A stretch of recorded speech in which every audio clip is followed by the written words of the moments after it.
They shooting everywhere. You woke? Time to get up.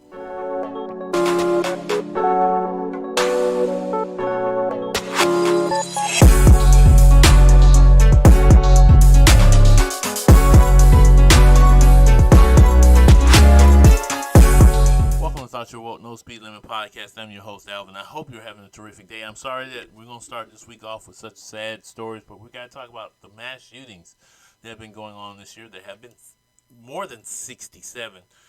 In fact, I believe just the other day there was another one here in the United States. Now, unfortunately, no one died in that incident, but 5 people were shot. I do want to give you a quick update on the Buffalo mass shooter, Peyton Gittenron. He has been sentenced to life in prison. Um, I think New York has given him several counts, murder charges, weapons charges, so on and so forth. But he is going to get life in prison without the possibility of parole. Also, Gittenron also faces 27 count federal charges. That means that he also faces another chance of getting the death penalty at the federal level, and that will be up to the decision of the uh, district attorney, federal district attorney, and whether that he will end up being, they will try to go for the death penalty or will they go for life sentence. And most likely, if he pleads guilty, he will get a life sentence. We shall see how that goes. If he fights any of the charges, there's a chance that they will try to throw the death penalty at him. It's obvious that he did it. He got caught red-handed, so that won't be an issue as far as that goes. Now, this is one evil event. A demon has gotten into Peyton Gittenron, and he decided to kill black people because somehow it's hurting white males in this country. It's hurting white people in this country that black people exist, that they're on this earth. So he had to kill them. That's what he says. And all that Peyton Gittenron reminds me of is all of the crap that these politicians have used to try to gain power in D.C. and have been using, pushing. I mean, from Marjorie Taylor Greene to Ron DeSantis, Donald Trump, guys like that who have been pushing a narrative in this country, including our local redneck politicians, have been pushing a narrative in this country in which race becomes so important. They call it the fight against the woke culture. So guys like Peyton Gittenron won't be the first and won't be the last. As we know, federal hate crimes wise, white people are more likely to commit the highest level of hate crime. Not saying that black people don't, or that Asian people don't, or Mexican people don't commit hate crimes, but they do happen at a higher rate among white people. And this is the ultimate or the worst of the bunch. And I know most white people are like, this man's sick. I can't believe that. But some thoughts and beliefs that you have led to this man doing exactly what he does. So let's just think about that. That some folks in this country who are extremists like what Peyton Gittenron did in this country. Now, he is not the only one, and in fact, we're about to talk about some of the awful shootings here in the United States. So it's only February. It's only the second month of 2023. Yet we have had more than 67 mass shootings in this country. And the latest, the worst, one of the worst ones was this mass shooting in Archbutler, Mississippi, a place you probably never heard of. It's a fishing hole. It's a village of about 300 people. Apparently, Richard Dale Crumb shot dead 6 people in Archbutler, and not all in one place. Apparently, Crumb first killed a man in a parking lot at a local store, then chased his brother into the woods. The brother escaped. Crumb then proceeded to kill his ex-wife and injured her husband. He then fled to another location where he killed his stepfather, the stepfather's sister, and the stepfather's sister. He apparently killed 2 other men at his residence before authorities caught him. His motives have not yet been determined. You see this individual right here on the screen? Another lost, sick individual. What was the motivation behind this? Who knows? 50-year-old man decides to go on a shooting spree. Now, what I find interesting is some of the things that come from one of the victims. One of the victims is the ex-wife's husband, who said that we don't need to get rid of the guns. We just need to help. We need to fix mental illness. And I want to talk more about that later. That's an interesting point. Now, there was another gentleman who said he was there and he wanted to assist, and he said he had a gun and was going to stop the shooter, but decided to duck because he didn't know where the shooter was. So, this individual said we need more people with guns to take care of people like this. Okay, we will get to that point later as well. Now, like I said, what's interesting about this is this man was in a small town. I don't know. He just finally flipped at 52 years old and just looked back and probably said, man, my life, I've lost. I've had so much done to me and all this crazy stuff. I'm just going to take everybody out that's caused me harm. I'm not trying to say that's logical because there's nothing logical about this. This is a sick individual who has decided to take the lives of several individuals. And he's not the only one. He's just the latest in the number of shooters that we've had in this country. And just a week before that, Michigan State mass shooting happened. 3 students are killed and 5 wounded by a masked gunman at Michigan State in East Lansing, Michigan. A gunman opened fire on students in a classroom at Berkeley Hall. The gunman then proceeded to the Union Building, opening fire there, and all 3 students died and 5 were wounded. The shooter, Anthony McRae, this guy right here, was spotted by authorities walking down the street a short distance from the campus. He had been identified by some locals when police authorities confronted McRae. He took out one of his 2 guns and shot himself. Authorities found a note on him that suggested that he wanted to also attack a church, school district, several businesses, including a warehouse where McRae worked. 2 handguns and several rounds of ammo were also recovered. McRae did not say anything to officers before killing himself. Did he need to? I mean, it's pretty awful already. This man has killed himself after he's decided to kill others in a school. Now, there's some other things around this story that you need to know. There were survivors of Sandy Hook. I believe there were 2 girls who survived Sandy Hook and another girl who survived another shooting at Michigan State or at the school who were there. So here they are. They had to experience this once again.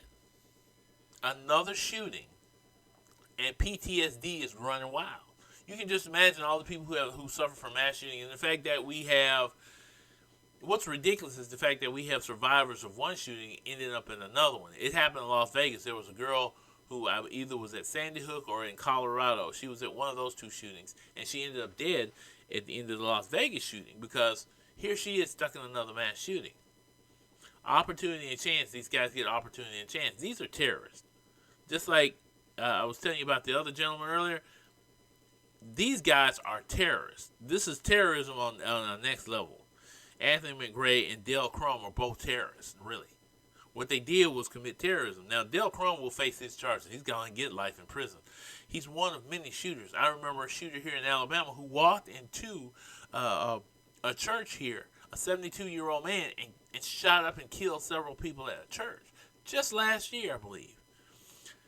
Or year before last. It was a sad story. It's just awful to hear about these constant mass shootings. So that's not the only story I have here. Let's talk about the ones that happened in January. In January, Hugh Can Tran entered a dance studio where a ballroom dance celebrating the celebration of a Lunar New Year was taking place and opened fire, killing 11 people and injuring a further 9. Tran then went to another ballroom where a man who spotted him managed to wrestle the gun from Tran, who then fled the scene. He got away in a white van. Authorities later caught up with Tran, who shot himself. Another tragic story.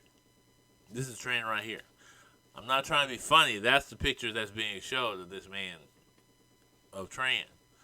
Apparently, he was an angry man, upset about life, and he decided to take it out on people he knew around him. Like I was talking about, we're going to talk about mental illness in a minute and about some other things. Then there's this other gentleman, Chun Li Zhou. A gunman killed 7 of his co-workers in San Mateo, California. He is suspected to be a disgruntled worker, and pled not guilty to what he's done. I guess he felt like whatever he did was okay. Now this gunman was caught. Now here's the thing about this story. I believe every gunman here, I'm not sure about Dale Crum just yet, but I believe every gunman here legally own their weapons. So, what do I want to say about this? What do I want to say about this? Maybe I should say that for my next section. I don't know. Mass shooters. Okay, we have several mass shootings. Like I said, we had the incident in Mississippi. We had 2 in California. And we had the one in Michigan State. All of that happened between January and February. We're just at the beginning of the year. And like I said, there were 67 others, including some other mass shootings. There was one at the beginning of the year in Mobile, where a man opened fire on a crowd, killing one person but injuring several other people in Mobile during the New Year celebration. We had a mass shooting just the other night where I believe 7 or 8 people were killed in a school or injured at a school because of a mass shooter. America, we have a mental problem. We don't have a way to fix it because we have a gun problem. And I'm going back to what the young man said. The young man said we need more people with guns. Okay, well, maybe that sort of solves the problem. At the same time, that may cause the problem. These were all men who were considered legally able to carry a gun. They did not have felonies. They were not criminals. They were legally able to carry a gun. Just imagine a lot more citizens with the same mental illness that every one of these men had with guns. Another problem, mental illness in this country. And I talk about this all the time when it comes to these shooters because most of the time it's definitely mental illness. I don't care which one, even the guy in Buffalo, it's about mental illness. What drives a person to want to kill people? Now, when I'm looking at Dale Crum, apparently he had some issues with his ex-wife and maybe even some people in the town. Maybe he was just in a miserable place in his life economically, spiritually, socially, relationship-wise. So therefore, he went out and took it out on everybody he blames for where he was in his life. This is where mental health comes in to help people. When people don't get the help they need, they do things like this. Same with this McCrae gentleman in Michigan State. Apparently, his life had failed. He was seeing a lot of failure around him, and he decided the only way to solve that failure was to go out and kill a bunch of people. Who Can Tran was a man who they said was miserable, had a mean spirit, and was mad all the time. And this gentleman here, Chun Li Zhou. I don't have to really say a whole lot. You get the point that every shooter we see has had mental illness. They are linked to the weapons. How do we stop the two? Because people say it's not a gun problem, it's a mental illness problem. Well, how do you stop mental illness? First of all, you got to recognize the mental illness to even stop mental illness. Secondly, the resources need to be in place, which are not quite in place. Now, I will say this because I'm going to stop this for a second. If you are suffering from a mental health crisis, if you're feeling depressed and feel like you're going to be suicidal, please now dial 988. This service is wonderful. Dial 9888. 988. It's just like 911, except it's 88, and they will help you. But that's an issue in this country that we don't have. We don't have proper mental health service. We often rely on the police when somebody gets to a point when they're in a crisis, and police aren't necessarily trained the proper way to deal with a mental health crisis. And, people slip through the cracks. Now, the difference is the Buffalo shooter had already had signs that he was. See, when you have people that have signs and you have people around you who don't act upon those signs, that's an issue. Secondly, we need to put the proper resources in place so that people can deal with issues like this. Because all of these mass shooters had mental illness. They had a moment of emotional distress. And it led them to decide that they needed to kill people to fix their problem. And the way I'm saying it sounds sick, but that's the problem here. And how do you fix guns? What do you do about the gun issue in this country? If one group of people say it's not guns, it's people, because people kill people, right? But they have access to the guns, so they can kill people. we have to make the access to guns more complicated. Red flags laws is one thing. Making sure we have proper background checks on all weapons, that we even, including these ghost guns, the ones that you can build at home, that we got proper checks and balances on that system. This is important to the practice of trying to make sure that we can dial down the mental illness in this country. Secondly, our government has not done a great job of talking about how to handle health care. Reason why mental illness is at an all-time high in this country, and it's not just mass shooters, there's individual shooters and murderers around the country who are killing people. There are a lot of domestic disputes that are not handled properly because, like, again, we're depending on the police system to do everything that we are not properly funding. We'll fund the police, but we won't fund mental health. We won't fund health care the way we should. We won't properly fund education the way we should. And this leads to the problems that we're having. These men all have signs of mental illness, have signs of social anxiety, and economic issues as well. All of these may be factors in these men's lives. Yet we have not put the right resources in place and not done the right things. And like people say, oh, we don't trust government to do it. Well, private companies are about making business. Like I was thinking about the medical side of things, Ascension's a company that runs many hospitals across the United States, is currently being sued by state senators who accuse them of caring more about the profits and their stock holdings than their actual patients in the hospitals. That's a major factor that we have to look into. We have to care more about the people.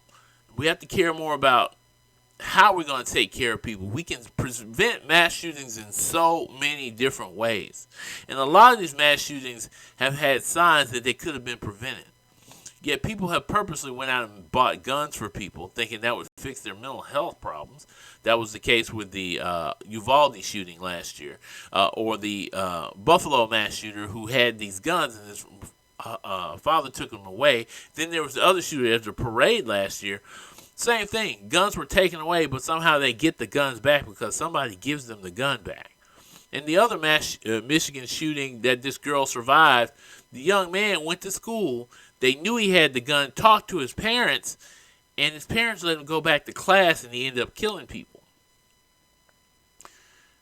These are the things that we look at, and we can call them red flags. There are all sorts of red flags out there. I know you love somebody. I know you believe that they're going to be all right, but sometimes they need help. They need extra help. And you can't put up that wall where you won't help them. And don't be lazy about it, because if they need that mental health, they need that mental health. They need to be locked up. They need to go to a mental institution for a checkout. Then they need to go. Let them go where they need to go. That is necessary. Meanwhile, I'm looking here and I see every last one of these mass shooters had an MO. Stress in their life. They didn't know which direction to go, what to do, and this is where they end up going. They end up killing people. I don't know what's going to end the mass shootings. Is it more restrictor gun laws? Do we take away gun laws? This guy in Michigan had a shotgun, had pistols. He didn't even have that. The guy in Mississippi had shotgun. So it's not just that a person could go around and kill you with a AR-15, because most of the shootings, I think this Hugh Cantran guy had an AR-15 and or a Uzi. He had one of the two. It's not just that weapon. There's all kind of weapons you can kill people with. You can stab people too. We can talk about that all day. People make excuses saying, well, we don't need to do anything about guns because people can stab people. We don't need to do anything about guns because, well, you can use your bare hands to kill people. Right. We still have to do something about it. The access to weapons is a problem, especially when we're talking about people with mental health issues. We can't just say, well, it's just because people kill people. Well, yeah, because they have access to weapons to kill people. That's the other side of the story. Simple logic and things like that. Well, I'm all out of time, folks. I hope you have a wonderful day. And thank you again for listening to Thought You're Woke No Speed Limit podcast. Maybe our future will be better. Peace. You have been listening to Thought You're Woke No Speed Limit podcast.